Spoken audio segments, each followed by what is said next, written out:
يا أيها الناس ضرب مثل فاستمعوا له إن الذين تدعون من دون الله لن يخلقوا ذبابا ولو اجتمعوا له وَإِن يَسْلُبْهُمُ الذُّبَابُ شَيْئًا لَا يَسْتَنقِذُوهُ مِنْهُ ضَعُفَ الطَّالِبُ وَالْمَطْلُوبُ۔ لوگو، ایک مثال بیان کی جا رہی ہے، ذرا کان لگا کر سن لو۔ اللہ کے سوا جن جن کو تم پکارتے رہے ہو وہ ایک مکھی بھی تو پیدا نہیں کر سکتے، گو سارے کے سارے ہی جمع ہو جائیں، بلکہ اگر مکھی ان سے کوئی چیز لے بھاگے تو یہ تو اسے بھی اس سے چھین نہیں سکتے۔ بڑا بودا ہے طلب کرنے والا اور بڑا بودا ہے وہ جس سے طلب کیا جا رہا ہے۔ کہ وہ بہت تکلیف میں ہیں کہ یہ آیت ہمارے بزرگوں پہ لوگ فٹ کیوں کرتے ہیں، جبکہ یہ آیت تو بتوں کے بارے میں ہے۔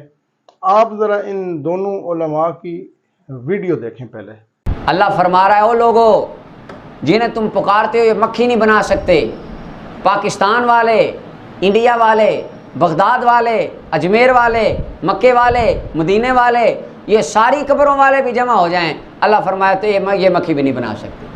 تو یہ جو اندر یہ تشریح اپنی ایڈ کرتے ہیں، یہ صرف ان بیچاروں کی ایک جوش خطابت کی محنت ہوتی ہے اور جو وہ اس کے اندر پریکٹس اپنی ایڈ کر دیتے ہیں، وگرنہ اس تشریح سے قرآن کی آیت کا دور دور تک کوئی تعلق نہیں۔ اس کی وجہ اللہ تعالیٰ ارشاد فرماتا ہے کہ یہ مکھی بھی پیدا نہیں کر سکتے، وَلَوْ اجْتَمَعُوا لَهُ، اکٹھے بھی ہو جائیں سارے۔ وَإِن يَسْلُبْهُمُ الذُّبَابُ، اب یہاں پہ یہ ہمارے خوارج دوستوں کی وہ تقریر کی جو محنت ہوتی ہے وہ یہاں سے فارغ ہو جاتی ہے۔ فرمایا وَإِن يَسْلُبْهُمُ الذُّبَابُ، اگر مکھی ان سے کوئی چیز چھین لے، لَا يَسْتَنقِذُوا مِنْهُ، فرمایا وہ اس چیز کو مکھی سے چھڑانے کی بھی طاقت، بولیں ذرا، نہیں رکھتے۔ اچھا آپ ذرا سوچیں، اگر اس آیت سے مراد انبیاء، صالحین، قبروں والے ہیں، اللہ فرماتا ہے اگر مکھی ان سے کوئی چیز چھین لائے تو وہ واپس نہیں لے سکتے۔ اچھا بل احیاء عند ربہم یرزقون، قبر والوں کو رزق دیا جاتا ہے قبر کے اندر۔ کبھی مکھی قبر کے اندر جا کے بھی رزق چھین کے لائی ہے اور کبھی مکھی قبر کے اندر جا کے بھی رزق چھین کے لائی ہے۔ وَإِن يَسْلُبْهُمُ الذُّبَابُ شَيْئًا، اگر مکھی چھین لائے، مکھی قبر میں جائے کیسے اور چھین کے لائے کیسے؟ لا يستنقذوا منه، اللہ وہ اسے کوئی چیز نہیں چھڑا سکتے۔ اللہ فرماتا ضعف الطالب والمطلوب، مانگنے والا یعنی لینے والا اور جس سے لیا گیا یہ دونوں کمزور ہیں۔ اب اس سے مراد پھر کیا ہے؟ اس سے مراد مفسرین کی بات، چونکہ میں نے زیادہ تفسیروں کے کوئی حوالے نہیں اس میں لگائے، یہاں ایک بات حافظ ابن کثیر کی میں کر دیتا ہوں۔ حافظ ابن کثیر کہتے ہیں، اور آج آپ انڈیا میں دیکھیں، آپ کے پاکستان میں جو ہندو ہیں ان کا آپ یہ دیکھ سکتے ہیں، سوشل میڈیا پہ، انٹرنیٹ پہ دیکھ سکتے ہیں، لائیو دیکھیں جا کے، کہ مشرکین مکہ وہ اپنے بتوں کے نام کا کھانا لے کر آتے اور اس کے اندر کچھ سویٹ ڈشز بھی ہوتی تھی اور کوئی دودھ ہوتا ہے، جو بھی سامان ہوتا، جس طرح آج ہوتا ہے یہاں پرشاد لے کر آتے ہیں، وہ لا کے وہ لڈو وغیرہ یا کوئی سویٹ ڈشز ہوتی تھی وہ رکھتے اور وہ آ کے تھوڑی سی سویٹ ڈش اٹھا کے بت کے منہ کو لگا دیتے، اس کو کھلاتے اور اس سے وہ نیت رکھتے کہ اس کو کھلا دیا ہے اب قبول ہو گئی ہے۔ تو اس نے کہاں بیچارے بت نے کھانی ہے، جس کو ہاتھ سے گڑا گیا وہ کھانے تھوڑی لگا، تو اس کے منہ پہ تھوڑا سا وہ میٹھا لگا دیتے، تو مکھی آتی، مکھی آ کے اس میٹھے پہ بیٹھتی اور میٹھے ذرات کو کھا کر اڑ جاتی۔ رب العالمین یہاں پہ بیان فرما رہے ہیں جن کو تم معبود سمجھتے ہو، خدا سمجھتے ہو، اوقات ان کی یہ ہے، ان کے منہ پر مکھی آ کے بیٹھے ہو، مکھی اپنی اڑا نہیں سکتے، اگر ان کے منہ میں لگے میٹھے سے مکھی نکال کے ذرہ لے جائے وہ چھڑا نہیں سکتے، یہ تمہیں کیا دیں گے؟ اب رب العالمین نے یہاں پر واضح کر دیا کہ وہ جن کو مانتے تھے اور سارے جمع ہو جائیں، کون؟ یہ بت، تو فرمایا مکھی پیدا نہیں کر سکتے۔ اور جہاں تک یہ بات ہے من دون اللہ کی، اور جہاں تک اولیاء اللہ اور حبیب اللہ اور انبیاء اللہ ہیں، وہ تو فرماتے ہیں احیی الموتیٰ باذن اللہ، میں اشارہ کروں گا قبر سے مردہ بھی اٹھ کے زندہ ہو جائے گا۔ جناب عیسیٰ علیہ السلام کا واقعہ قرآن میں ہے، فرمایا احیی الموتیٰ، میں زندہ کر دوں گا مردوں کو۔ یہ اللہ والے ہیں جن کو طاقت دی ہے، اور جن کی طاقت کی نفی فرمائی ہے وہ بت ہیں۔ یہ جو لوگوں نے بنایا ہوا ہے کہ کوئی کسی کا مکھی کا پر بھی نہیں بنا سکتا، یہ جتنی بھی آیتیں ہیں یہ ساری بتوں کے لیے آئی ہیں۔ اللہ نے بتوں کے لیے فرمایا ان الذین تدعون من دون اللہ لن یخلقوا ذبابا ولو اجتمعوا لہ، کہ جنہیں تم خدا کے سوا پوچھتے ہو اگر یہ سارے مل جائیں تو مکھی کا پر بھی نہیں بنا سکتے۔ وَإِن يَسْلُبْهُمُ الذُّبَابُ لَا يَسْتَنقِذُوهُ مِنْهُ ضَعْفَ الطَّالِبِ وَالْمَطْلُوبِ، اگر ان سے مکھی کوئی اٹھا کے کوئی مٹھائی کھا کے اٹھ جائے اس مکھی سے چھڑا نہیں سکتے کہ سارے مل جائیں۔ مکھی کا پر نہیں بنا سکتے، سارے مل جائیں۔ مکھی کا کھایا ہوا چھڑا نہیں سکتے، ان کی کوئی حیثیت نہیں۔ کن کی؟ بتوں کی۔ اور یہ ظالم کے بچے فٹ کرتے ہیں آیتوں کو نبیوں ولیوں پہ۔ اوے نبی ولی، ایک دفعہ ایک صاحب نے میرے سامنے یہ کہا کہ نبی ولی سارے مل جائیں، نہ وہ مکھی کا پر بنا سکتے ہیں، نہ مکھی اگر اٹھا لے تو اس سے کوئی چھڑا سکتے ہیں۔ میں نے کہا پگلے تیرے گندے ذہن میں مکھیاں ہی بیٹھی ہیں آگے۔ تے پنگی جناب نے گند ہی پینا ہے، تے جنہ دے دماغ چ گند بڑے ہو نا مکھیاں ہی کرنیاں نے۔ مکھی نہیں بنا سکتے، مکھی کا پر نہیں بنا سکتے، مکھی اڑ جائے اٹھا نہیں سکتے۔ وہ گندے تیرے دماغ میں مکھی گھسی ہوئی ہے۔ جی ناظرین، اب آپ نے ان دونوں کی ویڈیو دیکھ لیے، آپ ذرا علماء کو چھوڑ کے ایک سیدھے سادے انجینئر کی ویڈیو دیکھیں۔ مکھی والی جو مثال دی گئی سورۃ الحج میں کہ یہ سب ہستیاں جن کو تم پکارتے ہو، یہ مکھی پیدا نہیں کر سکتی، اور مکھی کوئی چیز چھڑا کر لے جائے تو اس سے واپس نہیں لے جاتی۔ تو وہ کہتے ہیں کہ جی یہ تو بتوں کے بارے میں ہم بھی مانتے ہیں، تعویل خاص کے اعتبار سے بتوں کے بارے میں، لیکن تعویل عام کے اعتبار سے سب کے لیے یہ چیز ہوگی انہی باؤنڈریز کے اندر جو کتاب و سنت نے ڈیفائن کی ہے کہ یقیناً کسی مسلمان پر ناحق ایسی کوئی آیت یا حدیث فٹ کرنا جو اس کے بارے میں نہیں ہے، ناحق، یہ خوارج کا طریقہ ہے۔ لیکن اگر اس میں من و عن وہی برائی پائی جاتی ہے تو پھر وہ اس کے اوپر فٹ ہوگی۔ کیوں؟ کہ قرآن حکیم رولز کی کتاب ہے، جسے فٹ اسے گفٹ۔ یہ نہیں ہوگا کہ جی آپ یہ کہہ دیں گے جی یہ کافر کے بارے میں آیت ہے، کافر جو ہے وہ زنا کرے تو وہ مجرم ہے، مسلمان کرے تو کوئی نہیں ہے، کافر جھوٹ بولے تو مجرم ہے، مسلمان کرے تو کوئی نہیں ہے۔ مسلمان تو بڑا مجرم ہے کہ مان کے بھی ہٹ درمی پہ جو ہے وہ اتر آئے۔ تو یہ قرآن پاک رولز ہیں، اور اس کے ثبوت میں انشاءاللہ تعالیٰ دلائل بھی پیش کرتا ہوں کہ جسے فٹ اسے گفٹ۔ قرآن حکیم کی آیات جرنل ہے، جسے فٹ ہوں گی اسے گفٹ کی جائیں گی، اور جنہیں فٹ نہیں ہوں گی ان کو اگر زبردستی گفٹ کریں گے وہ خوارج کا طریقہ ہوگا۔ صحیح بخاری میں انٹرنیشنل نمبر کے مطابق 3456 اور 7320 نمبر حدیث ہے۔ صحیح مسلم میں 6781 اور مشکات میں 5361، بخاری اور مسلم کی متفق علیہ حدیث، کہ آپ صلی اللہ علیہ وسلم نے فرمایا کہ تم بھی اگلے لوگوں کے پیچھے چل پڑو گے قدم بقدم، بالشت بر بالشت، حتیٰ کہ اگلے لوگوں میں سے کوئی شخص گوہ کے سوراخ میں داخل ہوا تو تم بھی یہی کام کرو گے۔ صحابہ نے عرض کیا یا رسول اللہ صلی اللہ علیہ وسلم، یہ جو آپ ہمیں کہہ رہے ہیں، اپنی امت کے بارے میں یہ بات کر رہے ہیں کہ ہم اگلے لوگوں کی پیروی شروع کر دیں گے، تو کیا یہ اگلے لوگوں سے مراد یہود و نصارہ ہیں؟ کیا ان کی برائیاں بھی اس امت میں آ جائیں گی؟ اس امت کے یہود و نصارہ میں نہیں، اس امت کے مسلمانوں میں، کیونکہ صحابہ کو اور صحابہ کے ذریعے اپنی امت کو خطاب ہو رہا تھا۔ تو آپ نے فرمایا اگر اس سے مراد یہود و نصارہ نہیں تو اور کون سے لوگ مراد ہیں؟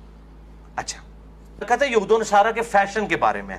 میں آپ کو بتاتا ہوں کہ یہ یہود و نصارہ کے فیشن کے بارے میں نہیں، یہود و نصارہ کے بد عقیدہ، جو ان کے اندر بد عقیدگیاں تھی، اس کے بارے میں حدیث ہے، کیونکہ اسی حدیث کا ایک طریق جامعہ ترمذی میں بھی موجود ہے انٹرنیشنل نمبر کے مطابق 2180۔ یہاں سے آپ کو کانٹیکسٹ بھی پتا چل جائے گا، سیاق و سباق۔ مشکات میں 5408 یہ حدیث ہے کہ نبی صلی اللہ علیہ وسلم غزوہ حنین کے موقع پر جب جا رہے تھے، راستے میں ایک درخت آیا، ذات و انوات اسے کہا جاتا تھا۔ اس سے مشرکین عرب اپنا اسلحہ لٹکایا کرتے تھے برکت حاصل کرنے کے لیے کہ جنگ میں جیت جائیں گے، جس طرح آج کل بھی یہاں درختوں کے اوپر ٹاکیاں اور باندھی ہوئی ہوتی ہیں نا، مزارات کے اوپر درخت ہیں، یہ مشرکین بھی یہ کام کرتے تھے، اپنا اسلحہ یوں ٹچ کرتے تھے اسی تے جیتاں گے ہوں. نعوذ باللہ من ذالک. تو صحابہ اکرام نے, اب دیکھیں صحابہ اکرام میں بھی سب ایک درجے کے تو نہیں تھے نا. کچھ لوگوں نے کہا یا رسول اللہ آپ بھی ہمارے لیے کوئی درخت مقرر کر دیجئے کہ ہم اس سے برکت حاصل کر لیا کریں. آپ نے کہا سبحان اللہ. یہ تعجب کا کلمہ ہوتا تھا, سبحان اللہ, اللہ پاک ہے, یعنی اللہ کے بارے میں کیسا عقیدہ مجھے بنانے کو کہہ رہے ہو. اس میں محذوف ہے سبحان اللہ عما یشرکون. اللہ بلند و بالا ہے اس شرک سے جو لوگ اس کی طرف منسوب کرتے ہیں. آپ صلی اللہ علیہ وسلم نے فرمایا اللہ کی قسم تم نے تو آج وہی بات کر دی جو موسیٰ کے ماننے والوں نے کر دی تھی. اور سورۃ الاعراف آیت نمبر 138 آپ نے تلاوت فرمائی, اعوذ باللہ من الشیطان الرجیم اجعل لنا الہا کما لہم آلہا. کہ جب موسیٰ علیہ السلام, پورا کانٹیکسٹ اس کے اندر ہی موجود ہے اسی آیت کے اندر, موسیٰ علیہ السلام اپنے اصحاب کو لے کر جا رہے تھے تو ایک جگہ پر انہوں نے دیکھا کچھ لوگ بتوں پر اعتکاف کیے ہوئے ہیں, تو انہوں نے کہا ہمارے لیے بھی اس طرح کا کوئی بت بنا دیجئے, ہم اس پہ اعتکاف کریں. تو آپ صلی اللہ علیہ وسلم نے اپنے صحابہ کو کہا تم نے بھی وہی بت پرستی والی بات کر دی جو موسیٰ کے ماننے والوں نے کی تھی. پھر آپ صلی اللہ علیہ وسلم نے فرمایا والذی نفسی بیدی, اس ذات کی قسم جس کے قبضے قدرت میں میری جان ہے, لترکبن سنن من کان قبلکم, تم ضرور چل پڑو گے انہی لوگوں کے راستے پر قدم با قدم جن پہ اگلے لوگ چلے ہیں. یعنی یہودیوں نے وہ شرک کیا نا, اصحاب ہو کر بھی اس طرح کی شرکیہ بات کی. آپ نے تو نہیں فرمایا تم نے درخت کہا تھا وہ تو بت تھا, بت پہ تو آپ لگا سکتے ہو, بت والی بات درخت پہ نہیں لگا سکتے. آپ نے کلیئر کٹ, بلکہ مسند امام احمد میں حدیث ہے آپ صلی اللہ علیہ وسلم دعا فرمایا کرتے تھے اللہم لا تجعل قبری وثنا یعبد, اے اللہ میری قبر کو وہ بت نہ بنانا کہ لوگ اسے پوجیں. آپ نے خود کہا صلی اللہ علیہ وسلم. اب کسی صحابی نے کہا یا رسول اللہ آپ کی قبر بت کیسے ہو سکتی ہے؟ بھائی جسے بھی پوجا جائے گا وہ بت ہی ہوگا, اس میں نبی کا کوئی قصور نہیں, ان کی قبر مبارک کا کوئی قصور نہیں ہے. حضرت عیسیٰ علیہ السلام کے بارے میں جنہوں نے ڈیوینٹی کلیم کی, آج ہم عیسائیوں کو سخت کنڈیم کرتے ہیں, لیکن ہمیں کبھی وسوسہ نہیں آتا, کبھی وسوسہ بھی نہیں آتا کہ ہم حضرت عیسیٰ سے نفرت کر رہے ہوتے ہیں. مل مسیح ابن مریم الا رسول, عیسیٰ ابن مریم تو نہیں تھے مگر ایک رسول. قد خلت من قبلہ الرسل, ان سے پہلے بھی کئی رسول گزر چکے ہیں. وامہ صدیقہ, اور ان کی ماں ایک سچی عورت تھی. کان یاکلان الطعام, دونوں کھانا کھانے کے محتاج تھے. انظر کیف نبین لہم الآیات, دیکھو تو صحیح ہم کس طرح اپنی آیات کھول کر بیان کرتے ہیں. ثم انظر انا یؤفکون, پھر ان کی بھی طرف دیکھو, یعنی یہ جو نصارہ ہیں کرسچنز کس طرف اوندے منہ جاتے ہیں. قل اتعبدون من دون اللہ, اے نبی سے فرماؤ کیا تم اللہ کو چھوڑ کے ان کی عبادت کر رہے ہو, عیسیٰ اور ان کی ماں کی. ما لا یملک لکم ضرا ولا نفعا, جو نہ تمہارے نقصان کے مالک ہیں نہ کسی نفع کے. واللہ هو السمیع العلیم, اور اللہ ہی سننے والا علم والا ہے.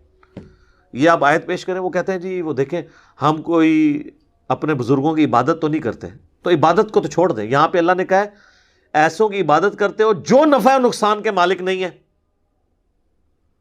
ہم کب کہہ رہے ہیں کہ آپ نے ان کی عبادت کی ہے؟ اگرچہ ایاک نستعین الدعاء هو العبادہ ہے, پھر بھی ہم چلیں for the sake of argument. اللہ تعالیٰ کہہ رہا ہے کہ اولو العزم پیغمبر عیسیٰ اور ان کی ماں, ایک بہترین پیغمبر اور افضل ترین ولیہ ان کی ماں, دونوں تمہارے نفع نقصان کے مالک نہیں ہیں. تو پھر یہ باقی لوگ کہاں سے ہو گئے؟ اور اللہ نے کہا دونوں روٹی کھانے کے محتاج تھے, وہ خود محتاج تھے روٹی کے. اور دوسرے نے کہا, ان کو کہا من دون اللہ, اللہ کے سوا. یہ کہتے ہیں من دون اللہ سے مراد صرف بت ہوتے ہیں, نہیں, جو بھی اللہ کے مقابلے پہ آپ کھڑا کریں گے اس بندے کا, اس اعلیٰ ہستی کا تو قصور نہیں ہے, لیکن وہ من دون اللہ بن جائے گا. یہاں پہ اللہ تعالیٰ نے عیسیٰ ابن مریم اور ان کی ماں کو کہا من دون اللہ. تو یہ بزرگوں کے بارے میں جتنے قصہ کہانی ہیں یہ اپنے پاس رکھیں. اذانیں شروع ہو چکی ہیں, ایک اذان کا جواب دینا ضروری ہے انشاءاللہ, بقیہ کے سوالات اذان کے وقفے کے بعد انشاءاللہ تعالی. آپ نے تینوں کو سنا, علماء کو سنا, بلکہ دو علماؤں کو سنا آپ نے. ایک تو پتہ نہیں یہ علامہ کہاں سے بن گئے ہیں یار, اٹ پٹو تے علامہ نکل دے باہر. چلو ان دونوں علاماؤں کی ویڈیو بھی آپ نے دیکھی, اور ایک انجینئر کی جس کو پلمبر کہا جاتا ہے ان لوگوں کی زبانی, اس کی ویڈیو بھی دیکھی. دل کو کون سی لگی؟ جس کے اندر ثبوت ہے, جس کے اندر قرآن ہے, جس کے اندر احادیث ہے, دل کو چھو لینے والی باتیں ہیں. اور اس ایک بندے کی وجہ سے ہزاروں لوگوں کے عقیدے ٹھیک ہوئے ہیں, اور ان ہزاروں علماء کی وجہ سے کروڑوں لوگوں کے عقیدے برباد ہوئے ہیں, کیونکہ انہوں نے ہماری داڑیاں دھوپ کے اوپر سفید کروائی ہیں. ان لوگوں کا قصور ہے کہ انہوں نے آج تک توحید کے اوپر ترس نہیں دیا,